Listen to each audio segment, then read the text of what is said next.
سديدا يصلح لكم أعمالكم ويغفر لكم ذنوبكم ومن يطع الله ورسوله فقد فاز فوزا عظيما. أعوذ بالله السميع العليم من الشيطان الرجيم من همزه ونفخه ونفثه. بسم الله الرحمن الرحيم. كنتم خير أمة أخرجت للناس تأمرون بالمعروف وتنهون عن المنكر وتؤمنون بالله ولو آمن أهل الكتاب لكان خيرا لهم منهم المؤمنون وأكثرهم الفاسقون.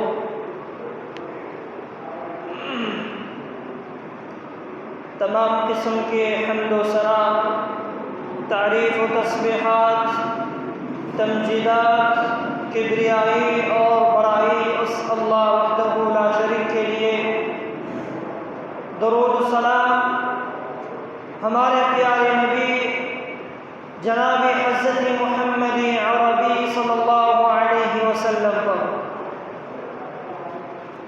محترم سامعین اور سامعات، دعوت و تبلیغ یہ ایک عظیم الشان کام ہے، عظیم الشان عمل ہے، اور یہ تمام انبیاء کرام کا، تمام صحابہ کرام کا یہ مشن رہا ہے. اسی لیے 1,24,000 کم و بیش انبیاء کرام اللہ رب العالمین نے مبعوث فرمایا، تو ان سب کا اصل ذمہ داری، اصل مشن وہ دعوت و تبلیغ کا کام تھا. ہر ایک مبلغ، ہر ایک داعی اور ہر ایک تبلیغی، ہر ایک دعوت دینے والا تھے. وہ عظیم الشان انبیاء کرام جن کا زندگی ہمیشہ اسی دعوت و تبلیغ میں گزارا، اور رسول کہتے ہیں داعی کو، رسول کہتے ہیں تبلیغی کو، رسول کہتے ہیں دعوت دینے والا. اسی لیے قرآن کریم کو اللہ رب العالمین نے نازل فرمایا اور کہا موعظہ. یہ قرآن تبلیغ ہے، یہ قرآن نصیحت ہے، یہ قرآن موعظہ ہے. اور پھر فرمایا وَذِكْرٌ لِلْعَالَمِينَ. یہ قرآن نصیحت ہے سارے جہانیوں کے لیے، یہ قرآن تبلیغ ہے تمام جہانوں کے لیے. بلاغ للناس، اور یہ خطاب اور یہ دعوت، یہ تبلیغ ہے یہ قرآن. تو قرآن کریم تبلیغی خطاب، انبیاء کرام مبلغین، انبیاء کرام داعی، تو یہ عظیم الشان عمل ہے جو اللہ رب العالمین نے انبیاء کرام کے لیے یہ مشن دیا تھا. اور اس امت کی خصوصیت، اس امت کی افضلیت تقریباً 55 خصوصیت ہے، 56 خصوصیت ہے جو باقی پچھلے امتوں میں یہ نہیں تھے. لیکن ایک عظیم خصوصیت، ایک عظیم افضلیت وہ کیا ہے؟ دعوت ہے، دعوت و تبلیغ کا کام ہے.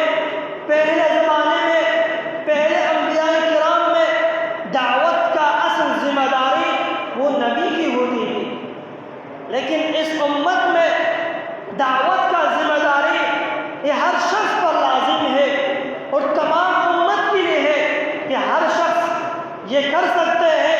ہر شخص داعی ہے، ہر شخص مبلغ ہے، اور ہر شخص دعوت دینے والا ہے. یہ اس امت کی خصوصیت ہے جو اللہ رب العالمین نے پچھلے باقی امتوں میں نہیں رکھا تھا.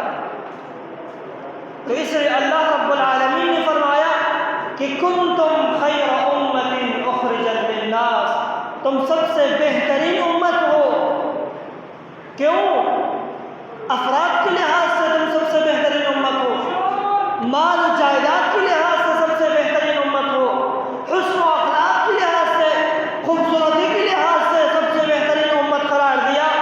نہیں، اخرجت للناس، لوگوں کے لیے نکالی گئی ہے تمہیں۔ کیوں؟ تأمرون بالمعروف وتنہون عن المنکر، کہ تم لوگوں کو اچھائی کا حکم دو اور برائی سے منع کرو۔ اس امت کی افضلیت اور اس امت کی بہتری اسی میں ہے کہ تم لوگوں کو اچھائی کا حکم دو اور برائی سے منع کرو۔ خیریت، افضلیت اللہ رب العالمین نے اس میں رکھا ہے کہ جب تم لوگوں کو اچھائی کا حکم دو گے اور برائی سے منع کرو گی، یہی ہے تمہارے لیے افضلیت جو اللہ رب العالمین نے بیان فرمایا۔ لیکن اگر کوئی شخص دعوت کا کام نہیں کرے گا، اگر کوئی شخص لوگوں کو برائی سے منع نہیں کرے گا، لوگوں کو اچھائی کا حکم نہیں دے گا، تو اللہ رب العالمین کی طرف سے اس کے لیے سخت ترین عذاب ہے۔ بہت سارے عذاب اللہ رب العالمین نے بیان فرمایا ہے، اور اس شخص کی ہے ایک عذاب جو اللہ رب العالمین نے بیان فرمایا ہے، لَتَأْمُرُنَّ بِالْمَعْرُوفِ وَلَتَنْهَوْنَ عَنِ الْمُنكَرِ، کہ تم ضرور لوگوں کو اچھائی کا حکم دو گے، تم دو، برائی سے منع کرو گے، روکو، اگر نہیں أَوْ لَيَخْتِمَنَّ اللَّهُ فِي قُلُوبِكُمْ، اللہ تمہارے دلوں میں مہر لگا دے گا۔ ختم اللہ مہر لگا دے گا تمہارے دلوں میں، اور جب اللہ تعالیٰ کسی کے دل میں مہر لگا دے تو حق کی سوچ بوچھ نہیں ہوگی۔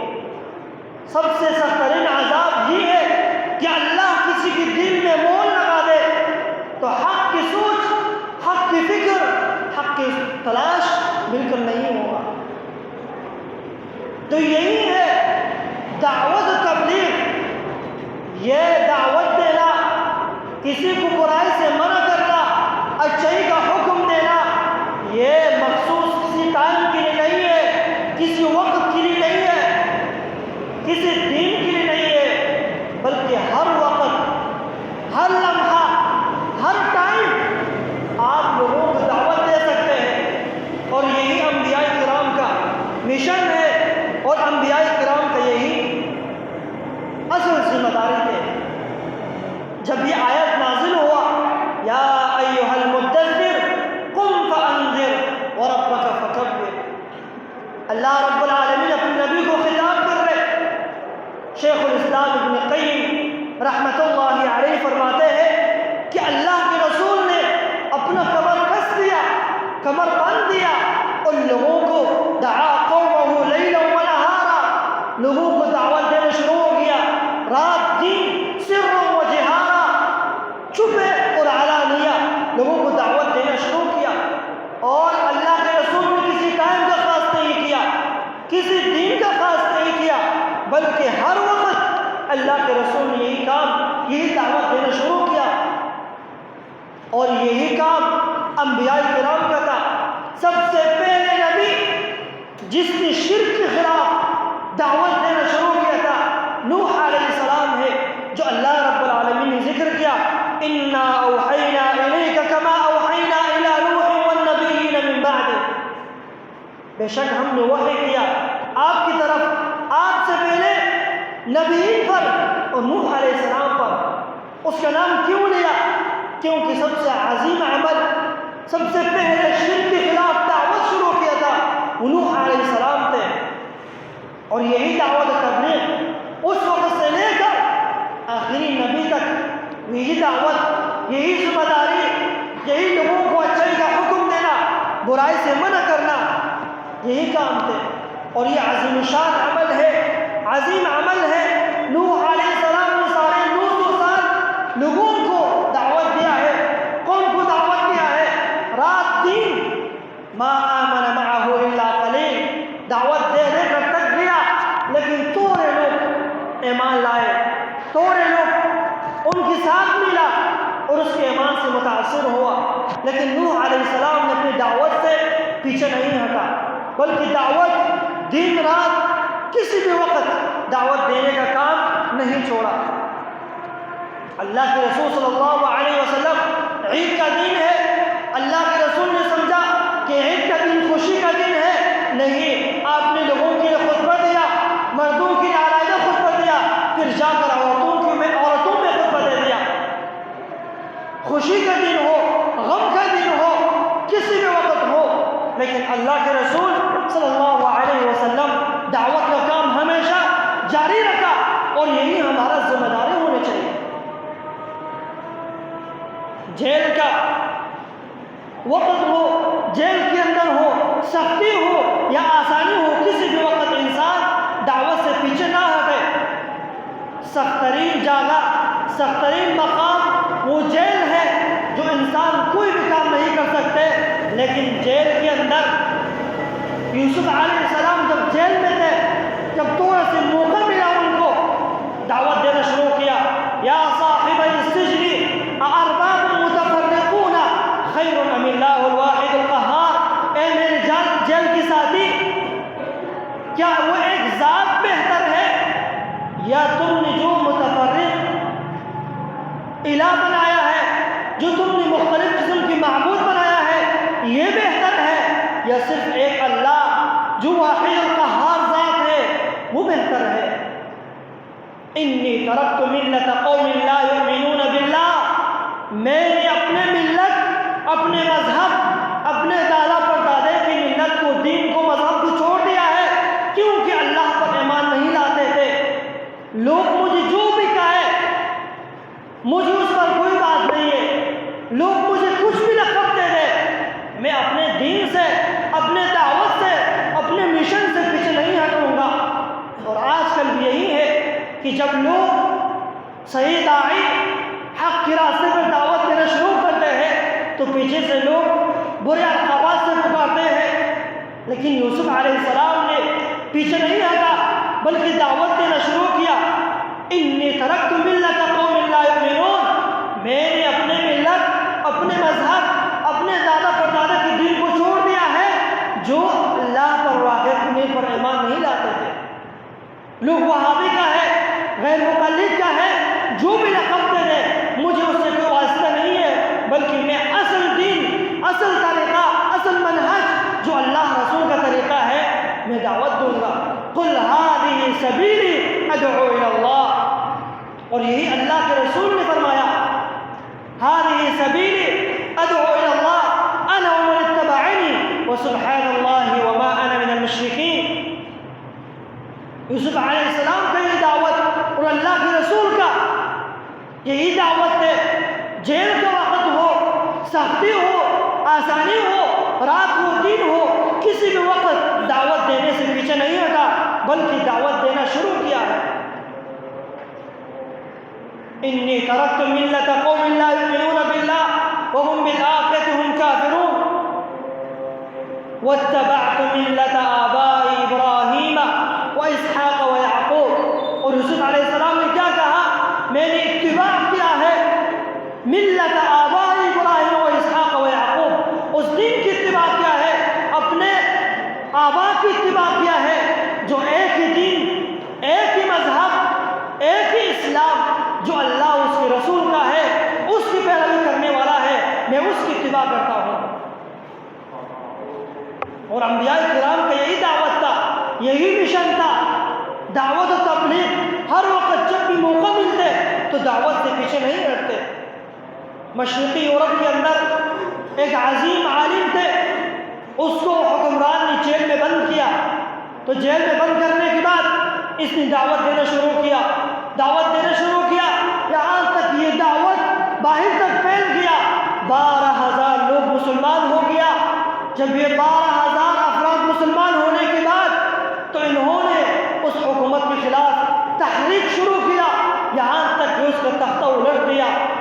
سبحان اللہ، سچا دعوت، سچا تبلیغ، سچا مذہب، سچا عقیدہ یہ پھیل جاتے ہیں، یہ اونچا ہو جاتے ہیں، لیکن غلط عقیدہ، غلط نظریہ، غلط سوچ یہ کبھی بھی آگے نہیں ہوتا بلکہ پیچھے ہو جاتے ہیں۔ آگے نہیں بڑھتے؟ تو یہی ہے علماء حق کا راستہ، یہی ہے انبیاء کرام کا دعوت۔ جو کبھی بھی سختی ہو، موت کی حالت ہو، مشقت ہو، دعوت دینے سے پیچھے نہیں ہٹا۔ اور ہم کیا کہتے ہیں؟ یہ دعوت تو صرف عالم کا کام ہے، یہ دعوت تو صرف علماء کا کام ہے، ہم نہیں کر سکتے۔ نہیں عزیز بھائیو، ہم میں سے ہر ایک کا یہ ذمہ داری ہونی چاہیے۔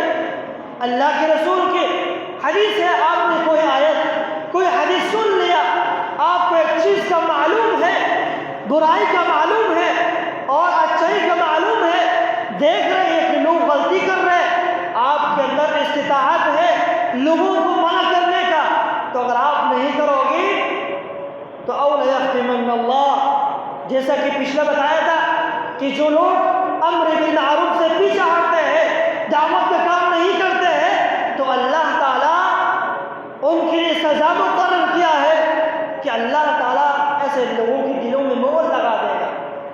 جب مہر لگا دے گا تو حق کی سوچ بوجھ نہیں ہوگا پھر۔ تو یہی دعوت کا کام ہر شخص کا لازمی ہے۔ مجدد الکسانی رحمہ اللہ شیخ الہندی تھے، انہوں نے بھی جیل کے اندر تھے لیکن دعوت کا کام نہیں چھوڑا، بلکہ دعوت دینا شروع ہو گیا، ہزاروں لوگ مسلمان ہو گیا، اس کی دعوت سے متاثر ہو گیا۔ موت کا وقت ہو، یعقوب علیہ السلام موت کی حالت میں کیا کہتے ہیں؟ ام کنتم شہداء اذ حضر یعقوب الموت، موت کی حالت میں اپنے بیٹوں سے فرما رہے میری بعد کس کی عبادت کرو گے، کس کی اتباع کرو گے؟ موت کی حالت میں دعوت دینا نہیں چھوڑا۔ اور انبیاء کرام کا یہی مشن اور یہی طریقہ تھا، انا اوحینا الیک کما اوحینا الی نوح، نوح علیہ السلام سے یہ دعوت شروع ہوا تھا، کیونکہ عظیم نبی تھے جس کی زندگی میں، جس کے دور میں شرک شروع ہوا تھا اور شرک کے خلاف دعوت دینا اس نے شروع کیا تھا، تو اس لیے اللہ رب العالمین نے اس کا نام قرآن میں لیا۔ باقی انبیاء کا نام کیوں نہیں لیا؟ اس بارے میں بہت سارے جوابات ہیں۔ پہلا جواب یہی علماء نے بیان فرمایا کہ اس کے دور میں شرک شروع ہوا تھا، شرک کی آغاز ہوئی تھی، تو اس وجہ سے اس کے نام اللہ رب العالمین نے خصوصی لیا ہے، انا اوحینا الیک کما اوحینا الی نوح والنبیین من بعد۔ نوح علیہ السلام نے اپنے بیٹے کو دو وصیت کیا تھا، کہا بیٹا میں تجھے دو باتوں کا وصیت کرتا ہوں، دو باتوں سے منع کرتا ہوں اور دو باتوں کا حکم کرتا ہوں۔ پہلا کام کیا ہے؟ لا الہ الا اللہ کثرت سے پڑھا کرو، کیونکہ یہ لا الہ الا اللہ جو ہے آسمان و زمین سے باری ہے، کوئی بھی عمل اس کی برابر نہیں ہو سکتے، تو اس لیے لا الہ الا اللہ پڑھا کرو، اس کے مقابل کوئی بھی چیز نہیں ہے۔ اور پھر فرمایا سبحان اللہ و بحمدہ، سبحان اللہ العظیم، یہ کثرت سے پڑھا کرو، کیونکہ صلاۃ کل شیء، یہ ہر چیز کی عبادت، ہر چیز کی نماز ہے۔ وما من شیء الا یسبح بحمدہ، کوئی بھی چیز دنیا و زمین میں نہیں ہے، سب اللہ کی تسبیح کرتی ہے اور اسی ذکر کو پڑھا کرتی ہے۔ وَبِهَا يُرْزَقُ الْعَبْدُ، اور اسی کے ذریعے سے اللہ تعالیٰ مخلوقات کو رزق دیتے ہیں۔ اور پھر فرمایا میں دو باتوں سے تمہیں منع کرتا ہوں، بطر الحق وغمط الناس، حق کا مقابلہ مت کرو اور لوگوں کو ہلکا مت سمجھو، لوگوں کو حقیر مت سمجھو، اپنے آپ پہ تکبر اور خود پسندی مت لاؤ اور لوگوں کو حقیر مت سمجھو۔ یہ دو باتوں سے آپ کو منع کرتا ہوں۔ عظیم پیغمبر، عظیم نبی اپنے بیٹوں کو یہ وصیت فرما رہے، موت کا وقت ہو، کسی بھی وقت ہو، انبیاء کرام نے اپنی دعوت سے پیچھے نہیں ہٹا۔ اللہ کے رسول صلی اللہ علیہ وسلم موت کی حالت میں ہے، موت کی جزا میں ہے، بے ہوش ہو رہا ہے، لقنوا موتاکم لا الہ الا اللہ، اللہ کے رسول نے فرمایا اپنے مردوں کو کلمہ لا الہ الا اللہ کی تلقین دیا کرو۔ جب انسان موت کی حالت میں ہوتے ہیں، سخت ترین مشقت میں ہوتے ہیں، تو اس وقت زیادہ سے زیادہ اس کو کلمہ لا الہ الا اللہ کی تلقین کرا کرو۔ اللہ کے رسول موت کی حالت میں ہے، شدید تکلیف میں ہے، بے ہوش ہوتے ہیں، ہوش میں آتے ہیں، کہتے ہیں اصل الناس، لوگوں نے نماز پڑھا ہے؟ صحابہ کہتے ہیں لا یا رسول اللہ، نہیں یا اللہ کے رسول، ہم ینتظرونک، وہ آپ کے انتظار میں ہے۔ پھر بے ہوش ہو جاتے ہیں، پھر ہوش میں آتے ہیں، اصل الناس، کیا لوگوں نے نماز پڑھا ہے؟ موت کی حالت میں، بے ہوشی کی حالت میں اللہ کے رسول کی ایک ہی دعوت ہے اور ایک ہی فکر ہے، نماز نماز۔ یہ اتنی اہم عبادت ہے کہ اسی کی وجہ سے اللہ رب العالمین نے اللہ کے رسول کو آسمانوں پر بلایا، باقی سارے عبادات، باقی سارے معاملات وہ زمین پر وحی ہوا، لیکن اس نماز کے لیے اللہ تعالیٰ نے نبی کو آسمانوں پر بلایا۔ موت کی حالت میں بے ہوشی سے جب ہوش میں آتے ہیں تو سوال کرتے ہیں صحابہ سے کیا لوگوں نے نماز پڑھا ہے؟ صحابہ کہتے ہیں نہیں اللہ کے رسول، وہ آپ کے انتظار میں ہے۔ پھر بے ہوش ہو جاتے ہیں، پھر ہوش میں آتے ہیں۔ اللہ کے رسول کی ایک دعوت ہے کہ نماز کو قضا مت کرو، نماز کو پڑھا کرو، سب سے اہم عبادت ہے۔ ان من اہم امورکم الی الصلاۃ، سب سے اہم عبادت میرے نزدیک اور اللہ کی محبوب وہ کیا ہے؟ نماز ہے۔ قیامت کا دن ہوا، سب سے پہلے جس چیز سے پوچھ ہوگی وہ نماز ہے، اور آج کل ہم کوئی توجہ ہی نہیں دیتے۔ کتنے ایسے لوگ ہیں جو پورے ہفتے کے اندر صرف جمعے کی نماز کے لیے آتے ہیں، باقی سارے نمازوں سے غافل ہے۔ کیا اس کو فکر نہیں ہے اللہ تعالیٰ کا؟ کیا اس کو غم نہیں ہے؟ قیامت کا دن ہوگا، سب سے پہلے چیز نماز سے پوچھو گے، اگر نماز مکمل نہیں ہوگی تو باقی عبادت کیسے مکمل ہوگی؟ یہ اہم عبادت ہے، اہم امور عندی الصلاۃ، سب سے پہلے اہم عبادت اللہ کے نزدیک کیا ہے؟ وہ نماز ہے۔ اللہ کے رسول بے ہوشی کی حالت میں، موت کی حالت میں لوگوں سے یہ پوچھ رہے کہ نماز پڑھا ہے نہیں پڑھا، اور رسول اللہ صلی اللہ علیہ وسلم کا یہی دعوت موت کی حالت سے، موت کی حالت میں بھی دعوت نہیں چھوڑا۔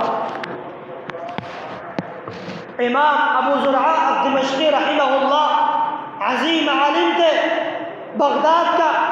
امام احمد بن حنبل رحمہ اللہ فرماتے ہیں بغداد کے اندر ما جاوز القنطرہ، اس جیسے عالم بغداد کے اندر کبھی گزرا ہی نہیں ہے۔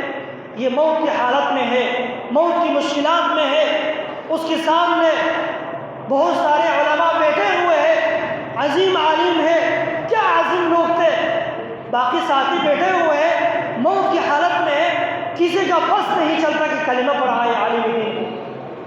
یہی علماء کا یہی احترام تھا، کوئی کسی کا بس نہیں چلتا کہ ان کو ہم کلمہ کس طرح پڑھائے۔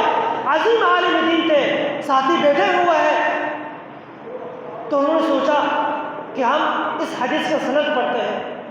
علماء کا سند میں کتنے شوق تھے، تو ایک ساتھی نے سند پڑھنا شروع کیا، حدثنا فلان عن فلان، پڑھتا پڑھتا آ گیا عن صالح تک آ گیا، جس حدیث کے اندر ذکر ہے کہ لقنوا موتاکم لا الہ الا اللہ، یہاں تک جب پہنچ گیا تو رک کے آگے پڑھ نہیں سکا، دوسرے نے شروع کیا، اسی طرح یہاں تک پہنچ گیا، روک گیا، بس نہیں چلا، زبان نہیں چل سکا کہ میں کس طرح کلمہ پڑھاؤں اس کو۔ تیسرا اسی طرح، یہاں تک کہ چوتھا نے یہاں تک پڑھا، لیکن کسی کا زبان نہیں چلا آگے تک اس حدیث کو مکمل کرے۔ لیکن امام ابو زرعہ الدمشقی رحمہ اللہ ہوش میں آ گیا اور خود نے حدیث پڑھنا شروع کیا۔ سبحان اللہ، پڑھنا شروع کیا، حدثنا بندار حدثنا ابو عاصم حدثنا عبد العزيز عن صالح عن كثير بن مرة رضي الله عنه قال معاذ بن جبل رضي الله عنه، یہاں تک حدیث پڑھ لیا۔ فرماتے ہیں کہ معاذ رضی اللہ تعالی عنہ سے روایت ہے کہ اللہ کے رسول نے فرمایا کہ جس کی آخری کلام لا الہ الا اللہ سے ہوا، یہاں تک پڑھ لیا اور روح نکل گیا۔ عظیم لوگ تھے، ان کا خاتمہ کتنے اچھی حالت میں ہوا، حسن خاتمہ کتنے اچھی حالت میں ہوا۔ عظیم علماء تھے، سبحان اللہ عزیز بھائیو، موت کی حالت میں یہاں تک کہ صحابہ کیا، تابعین عظام، عظیم علماء کا یہی دعوت تھا۔ عزیز بھائیو، موت کی حالت اتنے خطرناک حالت ہوتے ہیں، اس وقت انسان کو کوئی چیز یاد نہیں آتے۔ جس کو موت آ رہے نا، اگر اس کے سامنے فرشتے بات کر رہے ہوتے، اگر باقی لوگوں کو معلوم ہو جائے کہ وہ فرشتے کیا کہہ رہے، تو یہ اس کو چھوڑ کر اپنے بارے میں رونے لگ جاتے ہیں۔ کتنے عظیم حالت ہوں گے۔ سفیان ثوری رحمۃ اللہ علیہ بیت اللہ کا طواف کر رہے، طواف کے درمیان ایک شخص کو دیکھا، وہ یہ کہہ رہے یا اللہ مجھے بچائے، یا اللہ مجھے بچائے، بار بار یہی کلمات کہہ رہا تھا۔ تو سفیان ثوری رحمۃ اللہ علیہ عظیم عالم دین ہے، عظیم تابعی ہے، کہتے میں اس سے پوچھا حضرت کیا ہو گیا آپ کو بار بار یہ کلمات کہہ رہے آپ؟ کہا پوچھو مت، اس کو معلوم نہیں ہے کہ عظیم عالم ہے۔ کہا پوچھو مت، آپ کو کیا معلوم ہے میری حالت میں؟ کہا نہیں بتانا پڑے گا۔ کہا نہیں پوچھو۔ جب سفیان ثوری اس کو مجبور کر دیا تو کہنے لگا ہم 4 بھائی تھے، ہم میں سے ایک بھائی موت کی حالت میں اس کو کلمہ لا الہ الا اللہ کی تلقین نہیں ہوئی، نصیب نہیں ہوئی اس کو کلمے کے بغیر۔ ہم نے جتنے کوشش کیا کلمہ نہیں پڑھ سکا، دنیا سے چلا گیا۔ دوسرا بھائی اسی طرح ہوا، تیسرا بھی اسی طرح ہوا۔ اب میں اکیلا بچ گیا ہوں، میں آخری ہوں۔ اب مجھے اس چیز کا ڈر ہے کہ مجھے موت کی حالت میں کلمہ لا الہ الا اللہ نصیب نہیں ہوگی۔ میں اپنی حالت میں پریشان ہوں، یا اللہ میرا کیا حالت بنے گا کہ میں اس دنیا سے جاؤں اور کلمہ لا الہ الا اللہ مجھے نصیب نہ ہو جائے۔ کتنے عظیم عالم تھے، اس بارے میں رو رہا تھا۔ کہا مجھے معلوم نہیں ہے کہ مجھے کلمہ نصیب ہوگا یا نہیں ہوگا۔ سفیان ثوری رحمۃ اللہ علیہ فرماتے ہیں کہ جس وقت میت کے سامنے جو لوگ بیٹھا ہوا ہوتا ہے نا، جس وقت اس کو موت آ رہا ہوتا ہے، اگر لوگوں کو معلوم ہو جائے کہ فرشتے اس میت سے کیا کہہ رہا ہوتا ہے، کیا باتیں کہہ رہا ہوتا ہے، اگر اس شخص کو معلوم ہو جائے تو میت کی چھوڑ کر اپنے آپ پر اپنے بارے میں رونے لگ جاتے ہیں۔ خطرناک حالت میں عزیز بھائیو، اس وقت کو یاد کرو۔ اور یہاں تک کہ موت کی حالت میں اللہ کے رسول نے فرمایا کہ میت کے اوپر مت رویا کرو، کیونکہ یہ میت کے اوپر رونا یہ اس کے لیے باعث ہو جاتے ہیں عذاب دینے کا۔ تو اس لیے میت کے اوپر رونا نہیں ہے۔ تو عزیز بھائیو، یہ عظیم علماء تھے، عظیم لوگ تھے، ان سب کا ایک ہی مشن اور ایک ہی کام تھا، دعوت و تبلیغ۔ ہر وقت جب موقع ملے اور اپنی زبان سے ذکر و اذکار، ہر وقت اللہ کی یاد سے غافل نہیں ہوتے تھے۔ تو یہی طریقہ ہے تمام لوگوں کا جو اللہ تعالیٰ نے ذکر کیا ہے، ہم میں سے ہر ایک کا ذمہ داری یہی ہونی چاہیے کہ لوگوں کو اچھائی کا حکم دو اور برائی سے منع کرو۔ دین کی تعلیم و تعلم، علم سیکھنا سکھانا، یہی ذمہ داری ہے ہمارا۔ عمر رضی اللہ تعالی عنہ فرماتے ہیں تعلموا العلم قبل ان تسودوا، کہ علم کو حاصل کر لو قبل اس سے کہ تم برا ہو جاؤ، علم کو حاصل کر لو قبل اس سے کہ تم شادی شدہ ہو جاؤ، علم کو حاصل کر لو قبل اس سے کہ تم سید بن جاؤ، بادشاہ بن جاؤ۔ لیکن کتنے ہی عظیم صحابہ کرام تھے جو بڑھاپے میں ہی علم سیکھا تھا، بڑھاپے میں ہی علم حاصل کیا تھا، علم کی تعلیم و تعلم کے لیے بیٹھ گیا تھا۔ اور آج کل ہم جب لوگوں کو کہتے ہیں آپ کچھ ٹائم اللہ کو دیجیے، قرآن سیکھو، حدیث سیکھو، حدیث کی درس میں بیٹھا کرو، کہتے ہیں ہمارا عمر ہے نہیں پڑھنے کا، ہم تو بس ہمارا عمر گزر چکا ہے، پوری زندگی اللہ کی معصیت، اللہ کی نافرمانی میں، کیا پتہ ہے کہ ہمارا خاتمہ کس حالت میں ہوگا۔ اللہ تعالیٰ ہمارا خاتمہ حسن خاتمہ پر کرے۔ اللہ کے رسول صلی اللہ علیہ وسلم اور صحابہ کرام ہر وقت دین کے معاملے میں، دین کی تبلیغ سے پیچھے نہیں ہٹتے تھے۔ تو عزیز بھائیو، یہی مشن اور یہی تبلیغ ہماری ذمہ داری ہونی چاہیے، اور ہر وقت اللہ کی عبادت اللہ کی زندگی میں بسر کرنی چاہیے۔